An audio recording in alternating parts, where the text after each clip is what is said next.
How you doing? This is Immortalium here, and today we're going to be talking about a manga classic called Ayako. Yeah, by the god of manga himself, Osamu Tezuka. So, what are my opinions on Ayako? Well, actually, just to be honest, it's my favorite Osamu Tezuka manga I've yet to read so far.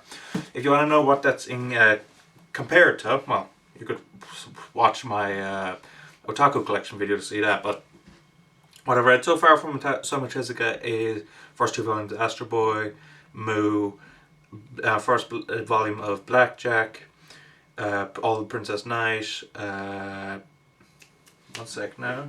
Oh yeah, Dororo. Forgot about Dororo. And yep, I think that's all the Tezuka I've read so far. So of all the Tezukas, I think this is his best so far.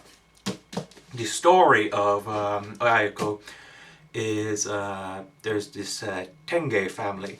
They live out in the countryside, and basically it's after World War II. They're in a position where they're going to be losing power, they're going to be losing land due to the American occupation.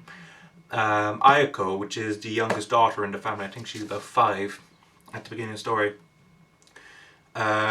she encounters a secret, and they lock her away in a basement to prevent her from talking to anyone.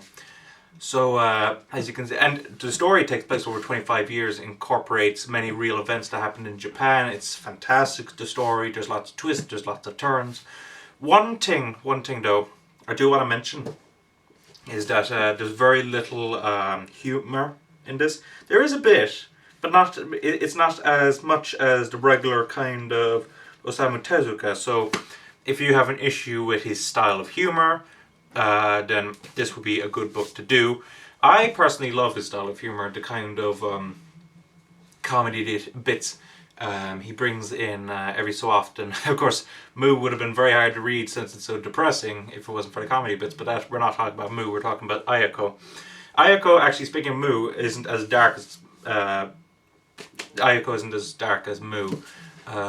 Moo is darker. I think besides that though, of all the manga I've read, Ayako is darker than the rest of Tezuka's work. Yeah, and of course you can see that this was made, I think, if I'm correct, in the 70s. Yeah, 72 to 73. And the art, of course, you can see he is just crisp and clear. Take a look at this clean looking artwork. Yeah. And I'll just get you one more example, but that doesn't involve anything too extreme. Yep. There we go. One thing that I need to bring up, I mentioned that it was dark. That's because of the fact that there's... okay, let me just remember now. There's, well, imprisonment, obviously, of the innocent. There's incest, which is voluntary, just to tell you. There's violence, a lot of violence. Gang murders, terrorist bombings. I don't think there's any rape in this, unlike Moo, from what I can recall. So, yeah, so basically the questionable content in this is nudity, violence, incest. That's it, really. So it's certainly not something you can give a child. Definitely not a child, but definitely more palatable, more kind of easier to take than Moo. You'll notice I keep bringing up Moo. I only finished it recently, so of course I keep referencing back. That was a dark work. So if I had to give this a score, I would have to say probably a 4.5 out of 5. In that it's not perfect.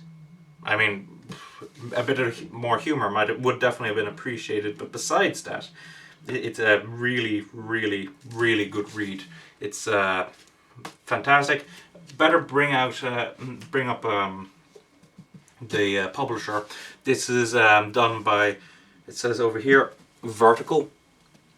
Yeah. So they're very good. They're very good. There's high quality paper in this. It's pure white, basically creamy, thick pages to prevent bleeding. Page bleeding. So that's very good.